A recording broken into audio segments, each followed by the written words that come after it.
네, 하나님의 말씀은 구약성경 전도서입니다. 구약성경 전도서 12장입니다. 전도서 12장 1절에서 14절에 있는 말씀인데요, 8절까지만 보겠습니다. 전도서 12장 1절에서 8절에 있는 말씀, 제가 가진 성경으로 구약성경 959페이지입니다. 찾으셨으면 제가 한 절 읽고 여러분들이 한 절 읽고 교독하도록 하겠습니다. 너는 청년의 때에 너의 창조주를 기억하라. 곧 공고한 날이 이르기 전에, 나는 아무 낙이 없다고 할 해들이 가깝기 전에, 해와 빛과 달과 별들이 어둡기 전에, 이 뒤에 구름이 다시 일어나기 전에 그리하라. 그런 날에는 집을 지키는 자들이 떨 것이며 힘 있는 자들이 구부러질 것이며 맷돌질하는 자들이 적음으로 그칠 것이며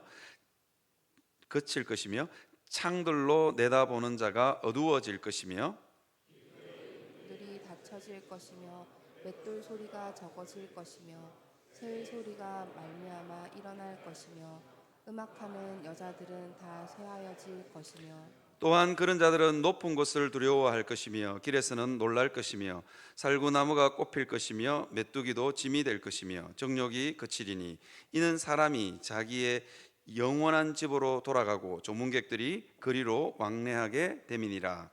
은줄이 풀리고 금 그릇이 깨지고 항아리가 샘겨 깨지고 바퀴가 우물 위에서 깨지고 흙은 여전히 땅으로 돌아가고 영은 그것들을 주신 하나님께로 돌아가기 전에 기억하라. 때 헛되고 헛되도다. 모든 것이 헛되도다. 아멘. 전도서는 인생의 허무와 무상을 이야기합니다. 죄를 지은 인생들의 실존적인 모습이요, 터진 웅덩이 같은 우리의 일상의 모습을 적나라하게 이렇게 묘사하고 있습니다. 헛되고 헛되니 모든 것이 헛되도다. 제가 헛된 것을 몇 번 말했는지 카운팅이 되십니까? 5번 이야기했습니다. 이게 이제 5번 이야기했다는 것은 이게 하나님을 떠난 인생은 완전히 허무하다 하는 것을 강조하고 있는 표현입니다. 그러나 인생의 무상과 허무가 전도자의 솔직한 고백이긴 하지만 전도서의 결론일 수는 없습니다. 전도서를 흔히들 염세주의 철학책 정도로 이해하시는 분들이 굉장히 많습니다. 왜냐하면 대부분의 내용이 헛되다, 이게 염세적이고 회의주의에 빠져 있는 것처럼 전도서가 계속해서 이야기하고 있기 때문입니다. 처음에 헛되다고 시작해가지고 마칠 때도 헛되다로 마칩니다. 우리가 오늘 전도서 12장에 있는 8절이 전도서의 끝부분이고, 그 다음에 뒷부분에 9절부터 있는 14절에 있는 내용은 이게 전도자에 대해서 이야기하고 있기 때문에 그렇습니다. 그러니까 처음부터 끝까지 시작할 때도 헛되고 마무리도 헛되기 때문에 이게 염세주의, 회의주의 철학책이라고 생각하기 참 쉽지만 전도서의 결론이 허무, 그러니까 히브리어로 헤벨이라고 그러는데요, 헤벨일 수는 없습니다. 전도자가 해 아래 사는 인생의 수고와 허무에 대해서 집착하고 천착하면 할수록, 그 허무를 더 깊이 깨닫고 더 깊이 느끼면 느낄수록 전도자는 땅을 쳐다보면 허무지만 고개를 들어 하늘을 바라봅니다. 이게 뭐냐? 영원을 사모하는 마음. 전도자가 인생의 허무의 그 깊이를 보면 볼수록 이게 땅을 쳐다보지 않고 하늘을 쳐다봅니다. 물론 계속해서 땅을 쳐다보고 있다가 정말로 가끔 한 2번 정도 전도서가 하늘을 쳐다보긴 하지만, 이게 허무한 땅의 삶에 천착하면 천착할수록 하늘 위의 가치와 은혜를 사모하게 되는 게 전도서입니다. 그래서 전도서의 결론은 이렇게 표현할 수 있습니다. 공고한 날이 이르기 전에, 나는 아무 낙이 없다고 하기 전에 창조주를 기억하라. 이것이 전도서의 결론이라고 할 수 있습니다. 그리고 전도서 12장 13절에 보면 이렇게 이야기합니다. 일의 결국을 다 들었으니 하나님을 경외하고 그의 계명들을 지킬지어다. 이것이 모든 사람의 본분이니라. 그렇게 이야기하고 있습니다. 일의 결국, 인생의 결국을 다 들었다, 그렇게 이야기합니다. 인생의 결국, 인생의 마지막 결론이 뭐냐? 헛되다, 허무하고 헛되다, 수고뿐이다. 지식도 헛되고 부귀도 헛되고 명예도 헛되고 다 헛되다라고 전도서는 결론을 내립니다. 그런데 헛된 삶의 결론, 헛된 수고하고 헛된 삶을 사는 인생도 언젠가는 어떻게 되느냐? 결국은 돌고 돌아서 하나님 앞에 설 날이 있다는 겁니다. 이게 인생의 최종 결론입니다. 이 땅은 허무하고 수고로운 삶을 살지만, 그러나 그 수고로운 모든 인생들이 다 어디냐? 하나님 앞에 서게 된다는 겁니다. 그러니까 하나님을 경외하고 하나님의 명령을 지키고 창조주를 기억하며 살아라 하는 것이 전도서의 결론이라고 할 수 있습니다. 우리가 전도서는 왜 창조주를 기억하라고 그렇게 이야기하고 있을까요? 공고한 날에 이르기 전에, 나는 아무 낙이 없다고 하기 전에, 그죠? 왜 창조주를 기억하라라고 이야기하고 있을까요? 제가 오늘 이 왜 창조주를 기억하라고 했을까? 이 질문이 설교의 전체적인 뼈대입니다. 그 다음에요, 제가 질문을 하나 드릴 텐데, 예를 하나 들어 드릴 텐데, 이게 전체적인 설교의 틀이 될 겁니다. 그러니까 잘 기억했으면 좋겠습니다. 질문은 왜 창조주를 기억해야 될까? 이거요. 전도자는 왜 그렇게 창조주를 기억하라고 강조하고 있을까 하고 질문을 한번 드려보겠습니다. 여러분, 바닷물은 왜 썩지 않습니까? 어이구, 일부보다 훨씬 똑똑하십니다.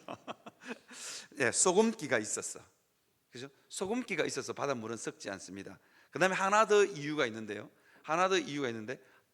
그 이유는 뭐냐면, 바닷물이 그냥 가만히 고여 있는 것 같지만 고여 있는 물은 썩거든요. 소금기가 아무리 많아도 고여 있는 물은 썩습니다. 그런데 바닷물이 썩지 않는 이유 중에 하나가 있는데, 그건 뭐냐면 바다 밑에 강이 있다는 거예요. 이걸 해류라 그럽니다. 해류. 바닷물이 육상에 있는, 땅에 있는 강보다 훨씬 더 큰 강이 바다 밑에 있습니다. 그래서 태평양이 가만히 고여 있는 것 같지만 끊임없이 움직입니다. 여러분, 학교 다닐 때 한번 들어보셨는지 모르겠어요. 쿠로시오 난류, 멕시코 만류, 그 다음에 캘리포니아 난류, 그 다음에 북극 한류, 그 다음에 남극 순환류. 저도 인터넷 찾아보고 알았습니다. 수많은 해류들이 이렇게 바다 밑에 흐르고 있습니다. 그래서 태평양 물이 가만히 그냥 파도만 치고 있는 것 같고 가만히 고여 있는 것 같지만 그렇지 않습니다. 끊임없이 움직입니다.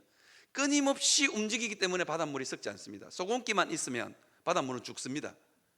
그죠? 그런데 끊임없이 움직이기 때문에 바닷물 안에 생물들이 살고 물고기도 살고 고래도 살 수 있는 겁니다. 그래서 이 두 가지 질문, 바닷물이 왜 썩지 않느냐? 소금기가 있기 때문에, 그 다음에 바닷물은 끊임없이 움직이기 때문에, 이 두 가지 질문을 가지고 제가 창조주를 기억해야 되는 이유에 대해서 여러분들에게 설교를 진행하려고 합니다. 잘 기억하셔서 따라오시면 좋을 것 같습니다. 첫 번째, 창조주를 기억해야 되는 이유, 첫 번째는 뭐냐면 창조주는 허무한 인생을 아름답게 하시기 때문입니다. 창조주는 허무한 인생을 아름답게 하십니다. 이게 무슨 소리냐? 여러분, 우리의 마음이 참 단단하고 우리의 마음이 참 대단한 것 같지만 우리의 마음은요, 쉽게 부패하고 썩어집니다. 쉽게 상합니다. 이게 조그만한 말 한마디에도 우리가 상하잖아요. 저 그러잖아요. 우리 집사람이 이제 출근하는데 잔소리 한마디 했는데 하루 종일 기분이 안 좋고, 저도 우리 집사람한테 쓸데없는 소리 한다고 아침부터 화내고 집에서 나오면 하루 종일 제 기분은 안 좋습니다. 우리 집사람 기분은 어떤지 잘 모르겠고. 그래서 이게 인생이 마음이 참 대단한 것 같지만 그렇지 않습니다. 우리의 마음은 쉬 부패하고 쉬 상합니다. 제가 그래서 종종 말씀드리지만 우리 마음을 제가 무엇에다가 비유하냐면 여름철 복숭아 같아요. 여름철 복숭아 그거 상자에 넣고 싹 흔들어 보십시오. 전부 다 물러가지고 잘 못 먹잖아요. 부딪히기만 부딪혀도, 조금만 스쳐도 이게 상처가 나서 상품 가치가 없는 게 복숭아입니다. 그죠? 그 복숭아가 참 맛있긴 하지만 무른 복숭아는 먹기가 참 힘들잖아요. 그처럼 우리는 여름철 복숭아처럼 쉬 상하고 쉬 부패하는 게 우리의 마음입니다. 그래서 인생들이 이게 터진 웅덩이 같은 우리의 마음에 온갖 좋은 것들을 다 갖다 집어넣습니다. 그런데 온갖 좋은 것 갖다 집어넣으면 넣을수록 우리의 마음은 더 부패합니다. 왜요? 더 많이 들어왔으니까 더 썩어 나가는 거예요. 그리고 우리가 터진 웅덩이니까 좋은 것 많이 갖다 집어넣는데, 집어넣으면 집어넣을수록, 움켜쥐면 움켜질수록 우리 마음이 심히 더 부패한다. 뭐 여러분 이거는 뭐 살아보신 분들은 알잖아요. 저도 결혼할 때는 얼마나 좋았는지 모릅니다. 얼마나 좋았는지 모릅니다. 6개월 지나고 그냥 언제 좋았는지 모르겠더라고요. 그 다음에 우리 딸이 태어났어. 우리 딸이 태어나서 제가 얼마나 좋았는지, 제가 진짜요, 대구에 가면 우리 딸이 태어난 병원인데 거기 복현 오거리라는 그 옆에 있거든요. 그 복현 오거리가 늘 막힙니다. 뻥튀기 장수가 뻥튀기를 팔 만큼 그 뻥튀기를 다 사줬다는 거 아닙니까? 5만 원어치. 뻥튀기 장수가 짊어지고 있는 뻥튀기인데 다 사줬다니까요. 그래가지고 그거 아무도 안 주고 저 혼자서 먹었습니다. 딸이 태어난 게 너무 좋아가지고 고개 내가 너무 좋다 그랬는데, 딸이 크면서 딸이 병원 산부인과에서 퇴원해가지고 우리 집에 오는 날부터 지옥문이 열렸습니다. 왜 그렇게 깨끗거리고 우는지 진짜 갖다 내빼를 불러놨대. 인생이요, 좋은 것 많이 갖다 넣으면 괜찮을 것 같지만 좋은 것을 우리의 마음 가운데, 우리의 삶 가운데 집어넣으면 집어넣을수록 다 부패합니다. 이게 인생입니다. 그래서요, 전도서 1장 3절에 보니까 뭐라고 이야기하고 있냐면, 전도서 3장 13절에 보니까 뭐라고 했냐면, 사람마다 먹고 마시는 것과 수고함으로 낙을 누리는 그것이 하나님의 선물인 줄 또한 알았도다. 우리의 마음이요, 썩고 부패하지 않으려면 뭐가 있어야 된다? 하나님의 은혜가 임해야 됩니다. 그렇지 않으면요, 우리 마음 시부패합니다. 아무리 좋은 것 많이 갖다 넣어보십시오. 사단은요, 우리에게 끊임없이 속입니다. 네가 움켜쥔 게 적었어, 네가 출세를 덜했어, 뭘 덜해서 자꾸 우리 마음이 허전하고 불편하다고 이야기합니다. 우리 마음이 헛되다라고, 인생이 너무 우울하고 슬퍼진다고 자꾸 이야기합니다. 천만에요. 그렇지 않습니다. 뭐라고 이야기하느냐? 하나님의 은혜가 임하지 않는 인생, 그 인생은 썩고 부패한다. 그리고 살아도 산 것 같지 않다, 그렇게 이야기합니다. 여러분, 제가 전도서 3장 13절을 다시 한번 띄워주시겠습니까? 사람마다 먹고 마시는 것과 수고함으로 낙을 누리는 것이. 여러분, 오늘 교회 오시면서 먹고 마시지 않은 분이 있습니까? 대부분 다 먹고 마시고 수고하고 일하고 다 하시잖아요. 그 일상이 짜증스럽고 그 일상이 불만족이 가득한 이유가 무엇입니까? 하나님의 은혜가 임하지 않았기 때문입니다. 하나님의 은혜가 임하면 하나님은 그 일상 가운데서 낙을 누리게 하신다. 그리고 이것이 하나님의 선물인 줄 깨닫게 한다. 하나님의 은혜가 임하면요, 그냥 일상 속의 작은 부분들이 기쁘고 즐겁습니다. 작은 부분들이 기쁘고 즐겁다니까요. 우리 인생을 진짜로 즐겁게 하는 건 내가 움켜쥐는 것들 아닙니다. 내 자녀들 아닙니다. 그죠? 내 자녀들이 좋은 대학 가는 것도 아닙니다. 우리 딸내미가 지금 고3인데 좋은 대학을 갈지 안 갈지 잘 모르겠어요. 근데 저는 걱정이 하나도 아닙니다. 붙든지 말든지 뭐 어디라도 가겠지 뭐. 그죠? 거기에 인생이 있는 게 아니더라고요. 좋은 대학 가는 데 있는 게 아니더라고요. 딸의 인생 가운데 하나님의 은혜가 부어지느냐 안 부어지느냐. 아무리 좋은 대학 가도 늘 찌들리게 사는 사람은 찌들리게 살더라니까요. 그런데 안 좋은 대학 졸업해도 하나님의 은혜가 임하니까 너무 행복하게 잘 살아요. 그죠? 이게 은혜입니다. 은혜가 있는 삶은 행복하고 은혜가 있는 삶은 기쁘고 즐겁습니다. 그래서 전도자가 그렇게 이야기하죠. 사람마다 먹고 마시는 것과 수고함으로 낙을 누리게 하시는 분이 누구냐? 하나님이신 것을 믿으시기를 바랍니다. 자, 그림 하나를 띄울 건데요, 밀레의 만종이라는 그림입니다. 한번 띄워주시면 좋겠어요. 이게 너무 어두워서 우리 좀 영상을 좀 뒤에 화면을 좀 바꿔야 되나 이런 생각을 합니다. 이 밀레의 만종이라는 그림인데요, 참 두 부부가 정말 가난하기 짝이 없는 두 부부가 마지막으로 이제 감자를 캡니다. 해가 뉘엿뉘엿 지는 가을날 이제 감자를 캐서, 이제 저 뒤에 감자 포대가 보이는지 모르겠어요. 제 감자 한 포대, 그리고는 저 뒤편에 뭐가 있냐면 교회 종탑이 있습니다. 그런데 저 두 부부가 감자 한 푸대 달랑 들고 저걸로 며칠을 먹어야 될지 겨울을 나야 될지도 모르는 감자 한 푸대를 들고 있는데 이렇게 손 모으고 남편하고 아내하고 기도하고 있는 거 있지요. 기도하고 있는 장면입니다. 저 부부가 왜 저렇게 기뻐하고 즐거워할 그 마음속에 평안한가? 감자 한 푸대밖에 없다, 이거 가지고 어떻게 겨울을 나냐? 그럴지 모르겠지만 저 가난한 부부의 마음 가운데 하나님의 은혜가 임하니 두 손 모으고 하나님 앞에 감사할 수 있습니다. 사랑하는 성도 여러분, 여러분의 삶 가운데 하나님의 은혜가 임함으로 감사가 넘쳐나시기를 주님의 이름으로 축원합니다. 여러분 혹시 마이다스 터치라는 그 이야기를 여러분 이솝 우화를 여러분 들어보신지 모르겠어요. 이게 욕심 많은 왕이 있었어요. 욕심 많은 왕은 금덩어리 금덩어리 그거 많이 웅켜졌으면 좋겠다. 그러면 나라가 부강하기도 하고 수많은 사람들이 나를 부러워할 거라고 해서 마이다스 터치라고. 그래서 신이 이 마이다스 그 왕에게 뭐라냐면 네 몸에 닿는 모든 것들이 금덩어리가 되는 복을 주셨어요. 금덩어리가 되는 능력을 주셨어요. 처음에는 왕이 너무너무 좋았습니다. 닿는 건 모두 다 금덩어리가 되니까. 그런데 그 왕이 어떻게 죽은 줄 아십니까? 어떻게 죽었습니까? 굶어서 죽었습니다. 굶어서. 왠 줄 아십니까? 닿는 게 모두 다 금덩어리가 되니까. 여러분 하나님이 우리에게 주시는 게 그렇습니다. 하나님은 우리에게 놀라운 은혜, 엄청난 은혜 이런 것 잘 안 부으십니다. 그런 건 가끔만 부어주셔야지. 그게 일상이 되면 우리 죽습니다. 하나님은 어떻게 하느냐? 먹고 마시고 수고하는 인생들 가운데 하나님의 은혜를 부어서 우리 마음이 부패하지 않게 하는 것입니다. 사랑하는 성도 여러분, 전도서 3장 11절에 보니까 이렇게 했습니다. 하나님이 모든 것을 지으시되 때를 따라 아름답게 하셨고 또 사람들에게는 영혼을 사모하는 마음을 주셨느니라.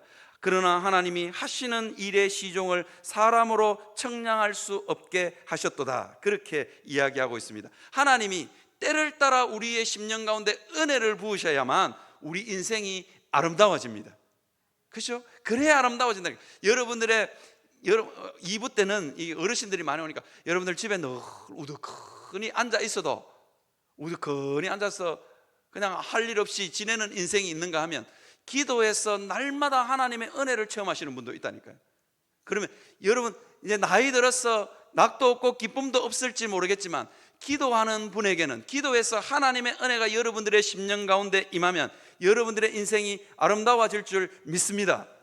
제가 가끔씩 말씀드리는데 제가 참 제 모교회에 100살이 넘은 머리 하얀 할머니가 있었어요.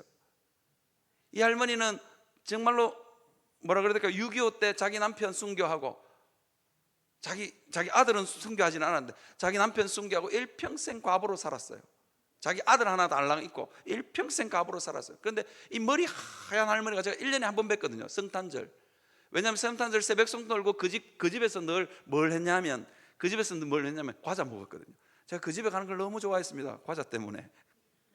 그런데요 그 과자 때문에도 좋아했지만 그 머리 하얀 할머니를 보면 성탄절에 1년에 한 번씩 뵙는 할머니인데 교회도 못 와요. 왜냐하면 연세가 너무 드셔가지고 그때 백수를 하신 걸로 제가 알고 있거든요. 머리 하얀 할머니인데 그 할머니는요 보기만 봐도 기분이 좋아요. 늘 하시는 말씀이 늘 성탄절 때마다 뭐라냐면 왜 하나님이 나를 안 데려가실고 그래가지고 그 집 손자가 그 할머니 말 듣고 하나님 앞에 기도를 했다는 거 아닙니까? 하나님 우리 할머니 좀 데려가 있어. 그래서 저 엄마한테 죽도록 두들겨 맞았다고. 그래서 그 할머니는 굉장히 인기가 많았습니다. 1년에 한 번 보는 저에게도 보는 것만으로 제 마음속이 평안했습니다. 아니나 다를까 그 집 손주들이 그 집에 할머니가 있고 그 집 정손주들이 그 할머니를 너무 좋아하셨어요. 이유가 뭐냐? 늘 기도하시니까 그 은혜가 묻어나는 겁니다. 여러분 늙어도 그렇게 늙으셔야 됩니다. 늘 기도하시면 그 하나님께서 때를 따라 아름답게 하시는 은혜가 있어서 그 인생이 정말로 아름다워질 줄 믿습니다. 그래서 여러분 기도하시는 여러분들이 되시기를 주님의 이름으로 축원합니다. 우리 인생의 때때로는 시련이 있기도 하고 우리 인생의 나날들이 어떨 때는 허무하기도 하고 우리 인생이 때때로는 덧없기도 합니다. 그런데 왜 하나님은 그 덧없는 인생, 우리 인생 가운데 시련을 허락하느냐? 뭐라고요? 전도서 3장 11절에서는 영혼을 사모하라고, 그것 때문에 하나님 붙들고 기도하라고 하나님께서 그런 세월을 허락하셨음을 믿습니다. 그래서 여러분 기도할 수 있는 여러분들이 되시기를 바랍니다. 여러분 성경에 보면 요셉이라는 사람과 다윗이라는 사람이 있는데요, 내가 왜 이 두 사람을 예를 드냐면 이 요셉과 다윗은요 정말로 인생살이를 보면 모질기 한이 없는, 다른 사람하고 비교되지 않는 모진 삶을 살았던 사람들입니다. 여러분, 어느 날 갑자기 자기 형들이 자기를 죽이려고 우물에 던졌어요. 그리고는 애굽에 팔아버렸어요. 여러분, 일평생을 원망하고 일평생을 슬퍼하면서 살 수밖에 없는 사람이 누구냐? 요셉입니다. 그뿐만 아닙니다. 애굽에 팔려가서도 좀 인생이 잘 될까 싶으니까 보디발의 아내가 누명을 씌워가지고 감옥에다가 집어넣어버립니다. 그러니까 그 인생이 얼마나 모질겠어요. 형들이 자기를 팔았고 총리가 되었어도 자기 아버지가 있는 자기 아버지 야곱이 얼마나 요셉을 귀여워해 줬습니까? 채색 옷을 입히시는 아버지 아니었습니까? 그러니까 그 아버지가 얼마나 그리웠겠어요. 총리가 되었어도 자기 아버지에게 못 갑니다. 이유가 뭐냐? 그 형들이 살아있기 때문입니다. 그 형들이 자기를 그토록 미워하는, 저는 성경을 읽을 때마다 왜 요셉이 총리가 되었으면 그거 마차 타고 가면 하루길 아니면 이틀길만 하면 자기 아버지한테 갈 수 있습니다. 그런데도 못 갔습니다. 그 이유가 뭘까요? 형들을 생각하면 가슴 한 뼘이 서릿한 거예요. 그 형들을 볼 면목, 그 형들을 볼 자신감이 없는 거예요. 그러니까 그리운 아버지 보지 못하면서 애굽에 살았던 사람, 어쩌면 원망과 불평과 온갖 상처들로 그냥 그 부둥켜 안고 살아야 됐던 사람이 누구냐? 요셉입니다. 그런데 그 요셉의 인생이 망가지지 않았던 이유가 뭘까요? 그렇게 모진 삶을 살았음에도 불구하고 망가지지 않았던 이유가 뭘까요? 하나님께서 요셉의 마음 가운데 은혜를 부으셨기 때문입니다. 요셉의 마음이 부패하고 상하고 썩지 않은 이유가 뭘까요? 하나님이 은혜를 부었기 때문입니다. 요셉의 삶 곳곳에 바닷물에 소금기가 가득한 것처럼 요셉의 삶 곳곳에 하나님의 은혜가 있었기 때문입니다. 사랑하는 성도 여러분, 우리의 삶이 모질 수도 있습니다. 우리의 삶이 험할 수도 있습니다. 모진 사람 만나서 원망하며 살 수도 있습니다. 그러나 하나님의 은혜가 능히 그 모진 삶을 이길 줄 믿습니다. 그래서 하나님 붙들고 여러분 실험하시는 여러분들이 되시기를 주님의 이름으로 축원합니다. 그 다음에 다윗도 마찬가지입니다. 다윗도요, 여러분 생각해 보십시오. 자기 장인어른이 자기를 죽이려고 10년이나 쫓아다녔습니다. 자기를 천천히요 만만히요, 자기 보고 골리앗을 죽였을 때 천천히요 만만히요, 자기에게 박수와 갈채와 영광을 보낸 사람이 다 자기를 버렸습니다. 그런데 그 모진 삶을 다윗이 어떻게 견디고 이겨내었을까요? 다윗이 강심장이라고 이겨냈을까요? 여러분, 이 땅에 강심장 없다니까요. 다 나이 들면 우울증 찾아오고 나이 들면 잠도 안 오고, 그죠? 정상입니다. 정상입니다.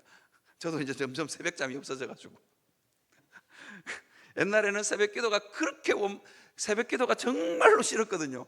근데 요즘 새벽기도 할 만합니다. 저도 이제 어느 목사님들이 그러다가 새벽기도만 없으면, 은퇴하실 때도 그런 이야기해요. 새벽기도만 없으면 목회할 만 난다고. 저는 새벽기도가 있어도 할 만합니다. 요즘은 잠이 많이 없어졌어요. 어쨌거나 인생이 그렇습니다. 그런데 그 강심장은 없다니까요. 그래서 그 다윗이 그 모진 삶을 살았지만 다윗이 그 모진 삶을 이겨낼 수 있었던 이유가 뭡니까? 하나님이 끊임없이 다윗의 삶 가운데 은혜를 부으셨기 때문입니다.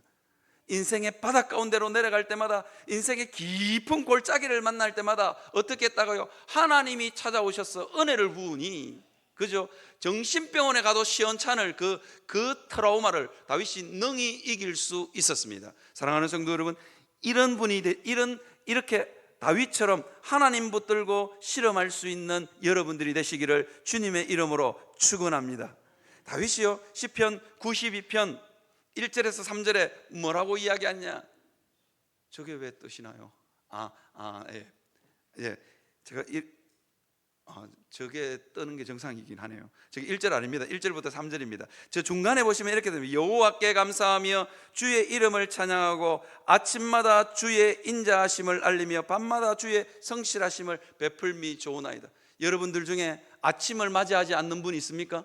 여러분들 중에 밤을 맞이하지 않는 분 있습니까? 다 밤은 뭐 인생 부자든지 아니면 가난하든지 내 인생이 괴롭든지 슬프든지 어쨌든지 간에 밤을 맞이하고 아침을 맞이하잖아요. 오늘도 아침에 눈을 떴으니까 이제 교회 오신 거잖아요. 그죠?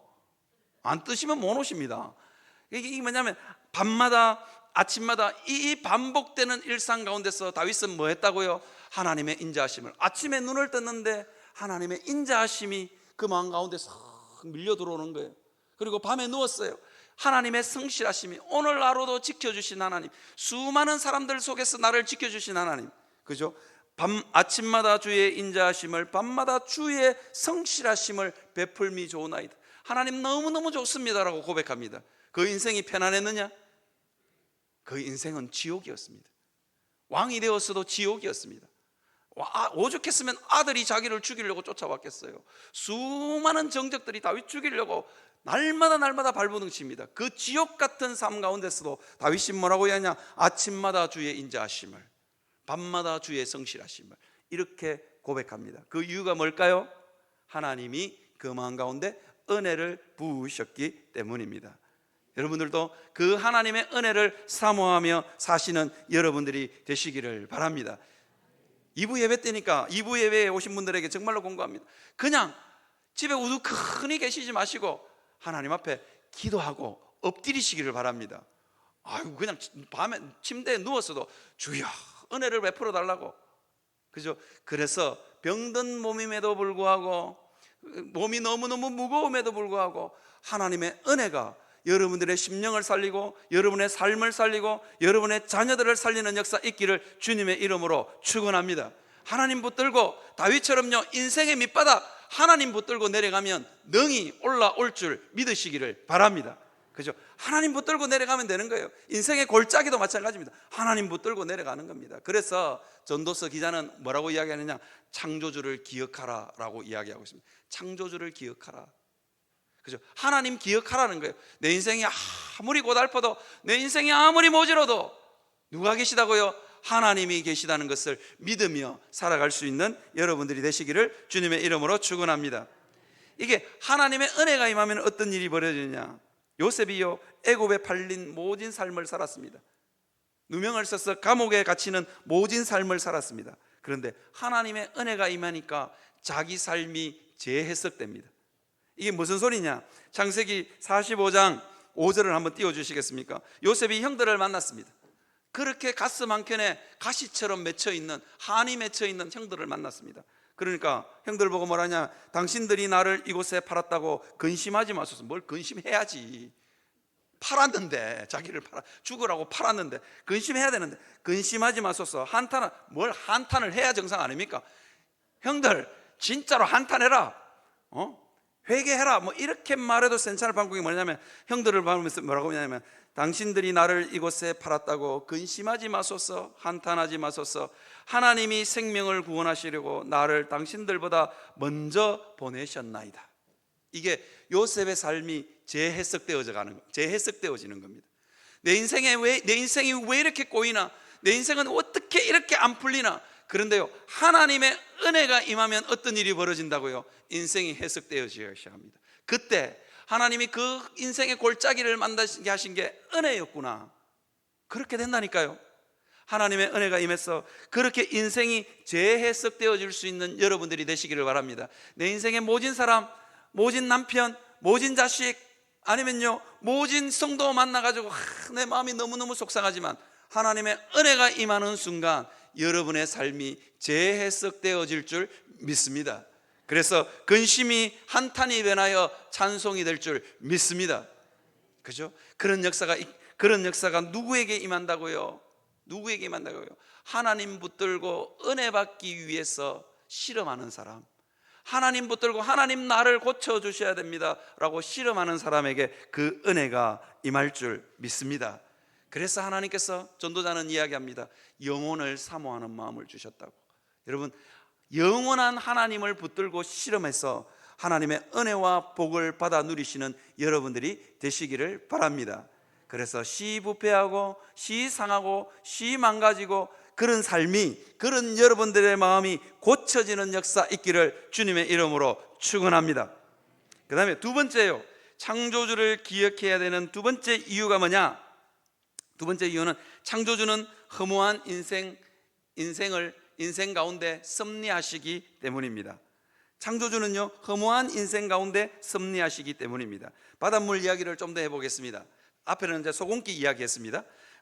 바닷물 이야기를 한번 더 해보겠습니다. 태평양이 굉장히 넓은 망망대해입니다.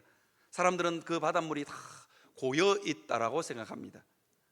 그런데 바다 밑에는 강이 흐릅니다. 사진을 한번 보여주시겠습니까? 사진을 한번 보여주세요. 바다 밑에는요, 우리는 모르지만 저기 바다 밑에 있는 바다 밑에 흐르는 강입니다. 땅에 있는 강보다 훨씬 넓은 강이, 저기에 있는 분홍색은 난류고요, 그 다음에 파란색은 뭐냐면 한류입니다. 저 바닷물이 끊임없이 움직이기 때문에 태평양이 썩어 문드러지지가 않는 겁니다. 사람들은 다 바닷물이 없다고 생각합니다. 바닷물이 움직이지 않는다고 생각합니다. 그러나 끊임없이 움직입니다. 사랑하는 성도 여러분, 우리는 때때로 우리의 삶 가운데 하나님이 없는 것처럼 보이지만, 하나님이 나를 버린 것 같아 보이지만, 그래서 우리 인생에 허무가 찾아오고, 우리 인생에 우울증이 찾아오고, 불안이 찾아오고, 그럴 때마다 하나님 도대체 어디 계시냐라고 말할지 모르겠지만, 하나님은 우리 허무한 인생 가운데 끊임없이 일하고 계시는 분인 것을 믿으시기를 바랍니다. 하나님이 일하고 계신다니까요. 허무한 인생들 가운데 일하고 계십니다. 자, 이게 이제 사람들은요, 하나님이 없다라고, 하나님은 일하시지 않는다라고 착각을 합니다. 왜냐하면 하나님이 안 계시는 것 같아 보입니다. 그래서 18, 19세기에 유명한 철학 사상이 하나 있었는데요, 이신론입니다. 18, 19세기 전까지만 해도 하나님이 계신다라고 사람들이 다 믿었어요. 그런데 하나님이 계시는데 왜 세상이 왜 이래? 하나님이 계시는데 내 인생이 왜 이래? 이래 되는 겁니다. 그러니까 그 당시에 유행했던 철학 사조가 있었는데, 이게 뭐냐면 이신론입니다. 이신론. 하나님이 세상을 만드시고 나서는 하나님이 그냥 내버려 뒀다. 하나님이 섭리하거나 하나님이 이 땅을 다스리지 않는다. 하나님이 이 땅의 슬픔과 이 땅의 고난과 고통에 대해서는 관심이 없는 분이다.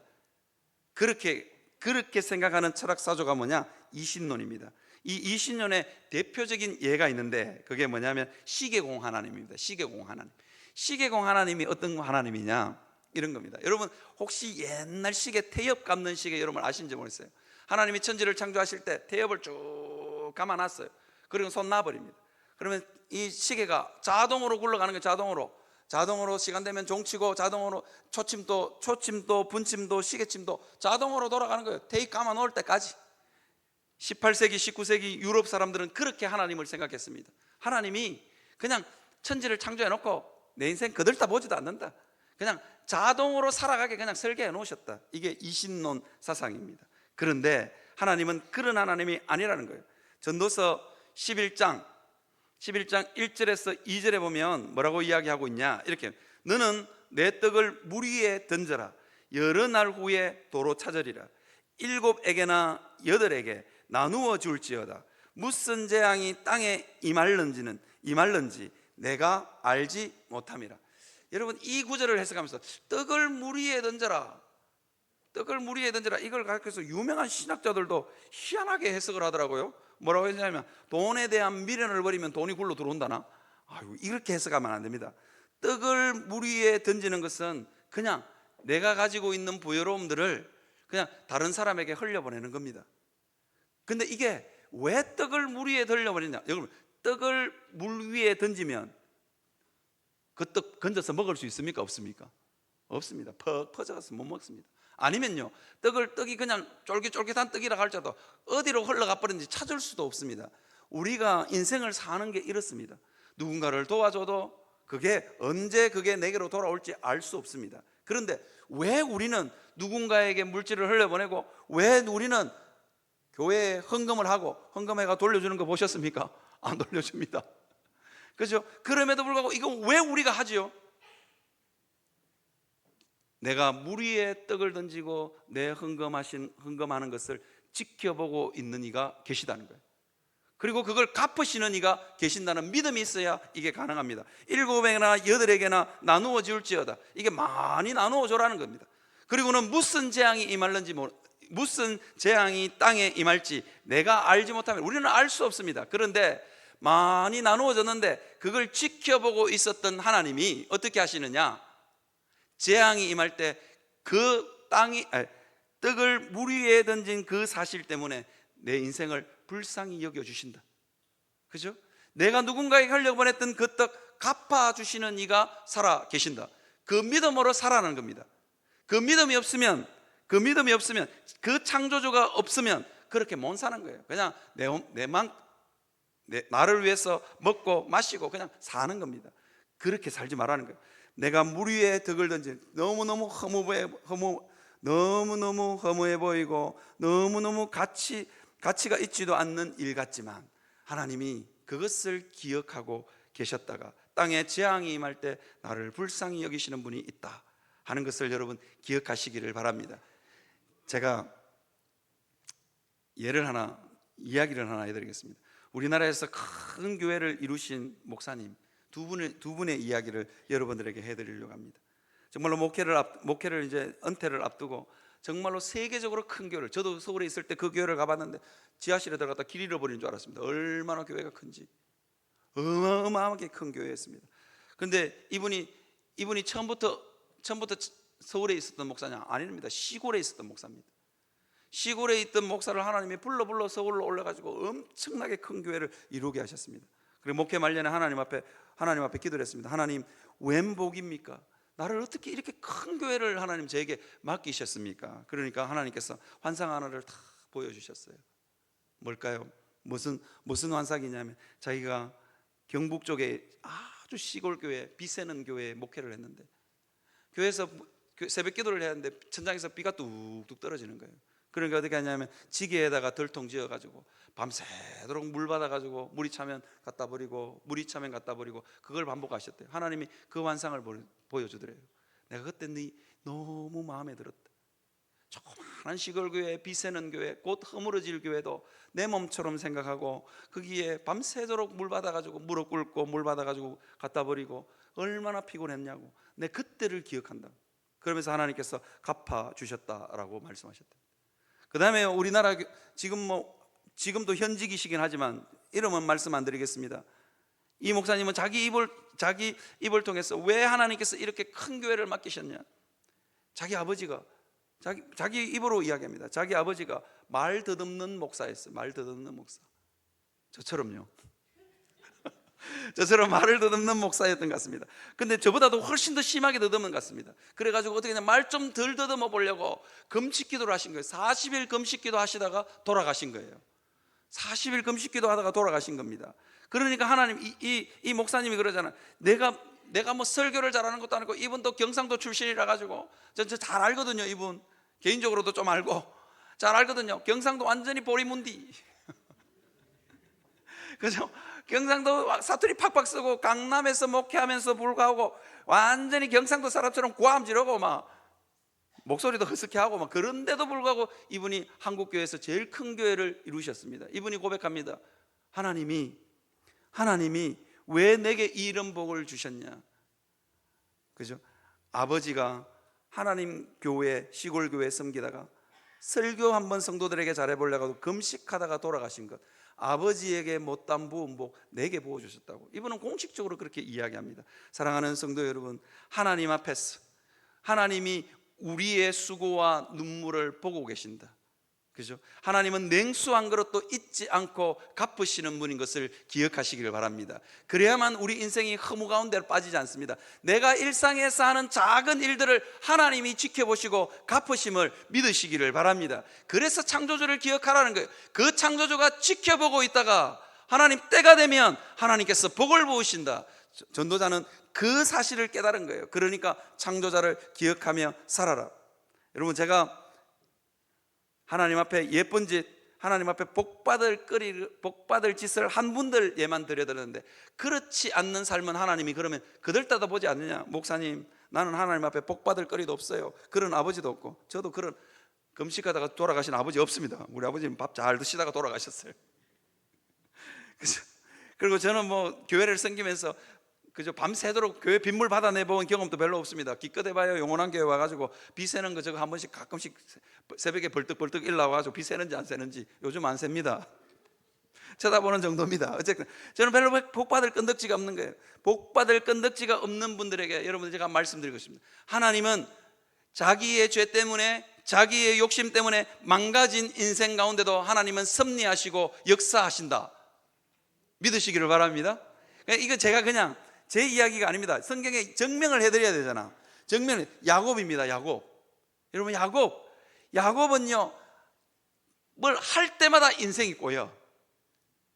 잘 생각해 보십시오. 야곱이 장자권을 너무 갖고 싶어서 형에게서 장자권을 빼앗았어. 그때부터 형하고 완전히 관계가 끝장났습니다.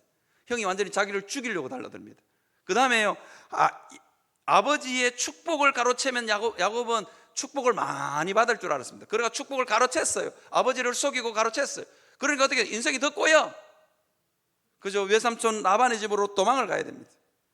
거기다가 외삼촌 라반의 집에 가서 양떼 소떼가 많으면 나는 행복할 거라고 생각하고 열심히 이를 악물고 양떼 소떼를 모았습니다. 속임수까지 동원해서 모았습니다. 그런데 외삼촌 라반하고 완전히 관계가 끝장났어. 막판에는 외삼촌 라반이 자기를 죽이려고 합니다. 야곱은요, 자기 인생에 집착을 하면 할수록 인생이 꼬입니다.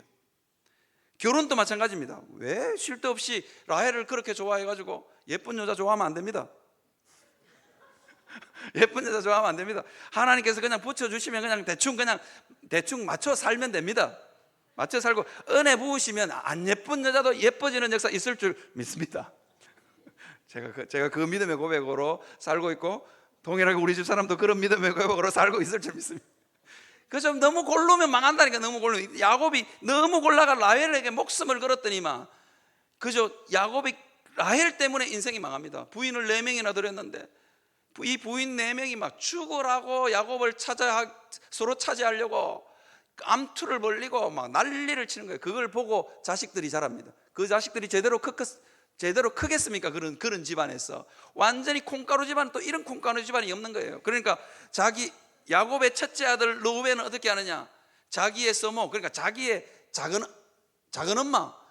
엄마랑 동침하는, 세상 책에도 이런 콩가루 집안 이야기는 안 나옵니다. 그죠? 우리 아들이 성경 읽다가 아빠 이거 서모가 뭐야? 라고 물었어. 대답을 해줄 수가 있어야지. 작은 엄마야. 뭐야 이거? 19금인데 19금보다 더 진한데 뭐 이렇게 되는 겁니다. 그 다음에 아들 중에 괜찮은 아들이 하나 있는데 유다도 뭐 어떻게 됐냐? 자기 며느리와 동침해서 아들을 낳는 콩가루 집안, 또 이런 콩가루 집안 또 없습니다. 망가질 대로 망가졌습니다. 몇 때문에? 자기의 욕심과 자기의 죄 때문에 망가졌음에도 불구하고 하나님은 야곱을 버리지 않으셨습니다. 그 야곱을 다듬고 고치고 치유해서 어떻게 해요? 메시아의 가문을 이어가게 하십니다. 여러분, 우리의 삶이 망가진다 할지라도 야곱이요, 인생 가운데 잘한 거는 하나도 없어. 야곱의 인생 가운데 딱 잘한 거 하나 있습니다. 뭔지 아십니까? 인생이 아무리 고달파도, 인생이 아무리 망가져도 뭐 했는 줄 아십니까? 하나님을 기억하며 살았습니다. 인생의 골짜기가 깊으면 깊을수록 하나님 바지 가랭이 붙들고 그 인생의 골짜기 바닥으로 내려갔다니까요. 그러니까 하나님께서 끌어올려 주셨습니다. 사랑하는 성도 여러분, 죄 때문에, 욕심 때문에 내 인생이 망가졌다 할지라도 하나님 붙들고 실험할 수 있는 여러분들이 되시기를 주님의 이름으로 축원합니다. 그러면 하나님이 반드시 고치십니다. 그죠? 반드시 고쳐서도 쓰신다 하는 믿음을 가지고 하나님 붙들고 실험할 수 있는 여러분들이 되시기를 주님의 이름으로 축원합니다. 이제 말씀을 마무리하려고 합니다. 저는 이 말씀을 어떻게 결론을 지을까? 1952년도에 6.25로 온 우리나라가 폐허로 되었을 때 바로 옆에 있는 부산 남교회당에서 우리의 신앙의 선배들이 모였습니다. 완전히 그냥 잿덩어리인 그 한가운데서 SFC 우리의 신앙의 선배들이 모여서 뭐 했냐? SFC 발기문을 썼습니다. 저는 목회가 힘들 때마다, 목회가 고달프질 때마다 이 SFC 발기문을 한 번씩 읽습니다. 제가 이 발기문을 읽어드리는 거로 설교를 마무리 지으려고 합니다. 이 폐허러한 땅덩어리 속에서도 새 생명은 움직인다. 조국과 교회의 현실을 보고 비관하고 물러설 자는 물러서라. 그러나 그 옛날 이스라엘 민족을 홍해 앞에서 살리신 전지전능하신 여호와 하나님은 지금도 살아있다. 이제 한 음성이 하늘로부터 들리리니 신앙동지여 굳세게 일어서라. 하늘로부터 귀를 기울이라. 참된 주의 음성을 이 피로 밟힌 이 제단과 피로 물들인 조국의 가슴 속에 전할 자가 누구냐? 하나님은 지금도 묻고 있습니다. 이 폐허러한 땅덩어리 속에서도 하나님 붙들고 실험하는 사람을 하나님은 찾고 계십니다. 나이 들어 병들었다 할지라도 하나님 붙들고 실험하면 하나님께서 그 인생을 아름답게 하실 것을 믿습니다. 인생의 골짜기 능히 이기게 할 수 있는 하나님의 은혜를 하나님께서 부어 주실 줄 믿습니다. 그 하나님 붙들고 실험할 수 있는 여러분들이 되시기를 바랍니다. 그 믿음의 고백으로 우리 찬양하겠습니다.